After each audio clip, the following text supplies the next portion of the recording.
إن الحمد لله نحمده ونستعينه ونستغفره ونعوذ بالله من شرور أنفسنا وسيئات أعمالنا من يهده الله فلا مضل له ومن يضلل فلا هادي له أشهد أن لا إله إلا الله وحده لا شريك له وأشهد أن محمدا عبده ورسوله الذي لا نبي بعده اللهم فصل وسلم على سيدنا محمد كان صادق الوعد وكان رسولا نبيا وعلى آله وصحبه الذي يحسنون إسلامهم ولم يفعلوا شيئا فريا أما بعد فيا أيها الحاضرون رحمكم الله أوصيني نفسي وإياكم بتقوى الله فقد فاز المتقون قال الله تعالى ومن يبتغي غير الإسلام دينا فلن يقبل منه وهو في الآخرة من الخاسرين.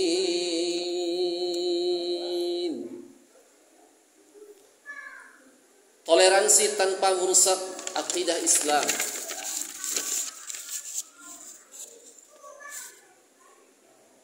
Hadirin jamaah Jumat rahimakumullah.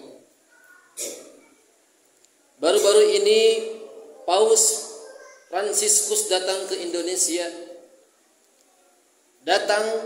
Kedatangan Paus ke Indonesia merupakan kunjungan yang pertama dalam 35 tahun setelah kunjungan Paus Yohanes Paulus II pada tahun 1989 silam. Selain menghadiri berbagai acara, Paus juga memimpin misa agung di Gelora Bung Karno GBK yang dihadiri ribuan umat Kristiani. Kedatangannya disambut begitu meriah, namun memicu polemik di kalangan kaum muslimin. Beberapa pihak menganggap penyambutan tersebut berlebihan dan melanggar batas-batas akidah Islam, terutama karena prosesi yang dinarasikan sebagai misi perdamaian, kemanusiaan, toleransi. Polemik dimulai dari surat panitia kunjungan Paus kepada Kementerian Agama yang kemudian diikuti dengan surat balasan dari Kementerian Agama kepada Kominfo. Dalam surat itu diusulkan agar misa Paus pada 5 September 2024 disiarkan secara langsung di televisi nasional, sementara penanda waktu maghrib hanya ditampilkan sebagai running text, bukan azan. Selain itu agenda lain termasuk pembacaan Injil dan Al-Quran di Masjid Istiqlal, serta penandatanganan dokumen kemanusiaan bersama Paus. Prosesi ini dinilai sebagai pihak mengarah pada sinkretisme, pluralisme, dan humanisme beragama. Hadirin jamaah Jumat rahimakumullah, sikap kritis diperlukan terhadap praktik sinkretisme, pluralisme, dan humanisme beragama. Pertama, sinkretisme beragama sebuah konsep yang mencampur adukan ajaran agama termasuk Islam dengan agama lain yang jelas terlarang dalam Islam. Allah Subhanahu wa taala mengatakan dalam surah Al-Baqarah ayat 42, وَلَا تَلْبِسُوا الْحَقَّ بِالْبَاطِلِ وَتَكْتُمُوا الْحَقَّ وَأَنْتُمْ تَعْلَمُونَ.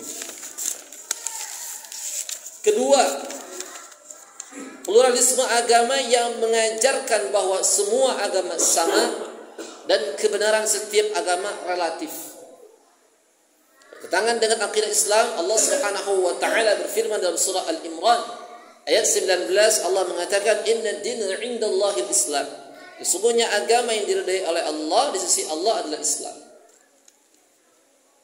Kemudian Allah mengatakan pula dalam surah Al-Imran ayat 85, "Wa man yabtaghi ghairal islami dinan fala yuqbala min wa huwa fil akhirati minal khasirin." Siapa saja yang mencari agama selain Islam, sekali-kali agama itu tidak akan diterima, dan di akhirat dia termasuk orang-orang yang rugi. Pluralisme agama juga tidak sesuai dengan ajaran Islam, tidak berasal dari umat Islam, dan bisa dicurigai memiliki misi imperialisme. Ketiga, Humanisme beragama yang muncul pada era Renaissance, faham ini justru ingin menghilangkan peran agama dalam kehidupan. Caranya dengan menjadikan manusia pusat edar kehidupan, dengan mengabaikan Tuhan dan agama. Hal ini jelas bertentangan dengan ajaran Islam. Allah Subhanahu wa taala berfirman, "Qul inna salati wa nusuki wa mahyaya wa mamati lillahi rabbil alamin." Katakanlah, sungguh salatku, ibadahku, hidupku dan matiku hanyalah untuk Allah, Tuhan semesta alam. Al-An'am ayat 162. Hadirin jamaah Jumat rahimakumullah. Dengan demikian para tokoh umat seharusnya memanfaatkan kunjungan orang kafir untuk kepentingan Islam, bukan membiarkan mereka membawa misi agama mereka kepada Islam. Rasulullah SAW mencontohkan dengan mengirim utusan kepada pemimpin kafir seperti Kaisar Romawi dan Raja Persia untuk menyerukan masuk Islam, seperti dalam suratnya kepada Raja Persia, "Aku menyeru dengan seruan Allah. Sesungguhnya aku adalah utusan Allah kepada seluruh manusia. Masuklah Islam, niscaya Anda akan selamat." Dari At-Tabari, Al-Umam wa Al-Mulk, juz 2 halaman 123. Toleransi dalam Islam tidak mengarah pada sinkretisme, pluralisme atau humanisme yang merusak akidah. Toleransi Islam adalah membiarkan dan tidak mengganggu ibadah agama lain, sebagaimana dijelaskan dalam Al-Kafirun ayat 1 sampai ayat 6. Katakanlah, hai orang-orang kafir, aku tidak menyembah apa yang kalian sembah. Untuk kalian agama kalian dan untuk aku agama aku. Praktek toleransi dalam sejarah Islam seperti di Madinah, di Mesir, India, Spanyol menunjukkan hidup rukun antar agama di bawah naungan khilafah Islam. Keindahan praktek toleransi dalam Islam ini sejalan dengan misi pengutusan Rasulullah SAW kepada seluruh manusia untuk menebarkan rahmat. Oleh karena itu, seluruh kaum muslim wajib berdakwah untuk menegakkan syariah Islam dalam naungan khilafah Islamiyah. Karena hanya khilafahlah yang mampu mewujudkan toleransi hakiki dan menebarkan rahmat bagi seluruh manusia dan alam semesta. Wallahu a'lam bissawab. Barakallahu li wa lakum fil Qur'anil 'azim wa nafa'ani wa iyyakum bima fihi minal ayati wa dhikril hakim wa taqabbalallahu minna wa minkum tilawatahu innahu huwas samiul 'alim wa aqulu qawli hadha fa astaghfirullahal 'azim innahu huwal ghafurur rahim.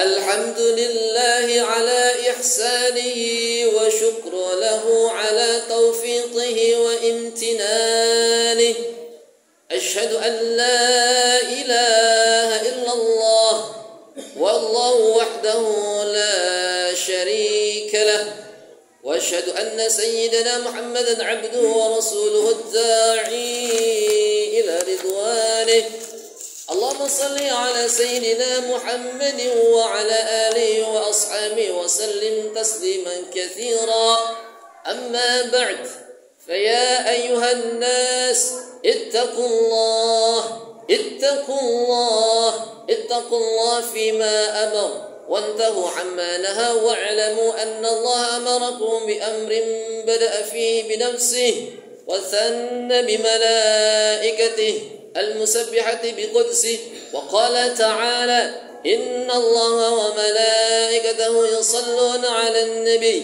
يا أيها الذين آمنوا صلوا عليه وسلموا تسليما اللهم صل على سيدنا محمد صلى الله عليه وسلم وعلى آل سيدنا محمد وعلى أنبيائك ورسلك وملائكة المقربين وارض اللهم عن الخلفاء الراشدين أبي بكر وعمر وعثمان وعلي وعن بقية الصحابة والتابعين لهم بإحسان إلى يوم الدين وارض عنا معهم برحمتك يا أرحم الراحمين اللهم اغفر للمؤمنين والمؤمنات والمسلمين والمسلمات الأحياء منه والأموات. اللهم أعز الإسلام والمسلمين وأذل الشرك والمشركين وانصر عبادك الموحدين وانصر من نصر الدين واخذل من خذل المسلمين ودمر أعداء الدين واعل كلماتك إلى يوم الدين. اللهم ادفع عنا البلاء والوباء والزلازل والمحان وسوء الفتنة والمحان ما ظهر منها وما بطن عن بلدنا إندونيسيا خاصة وسائر البلدان المسلمين عامة يا رب العالمين. ربنا آتنا في الدنيا حسنة وفي الآخرة حسنة وقنا عذاب النار. ربنا ظلمنا أنفسنا وإن لم تغفر لنا وترحمنا لنكونن من الخاسرين.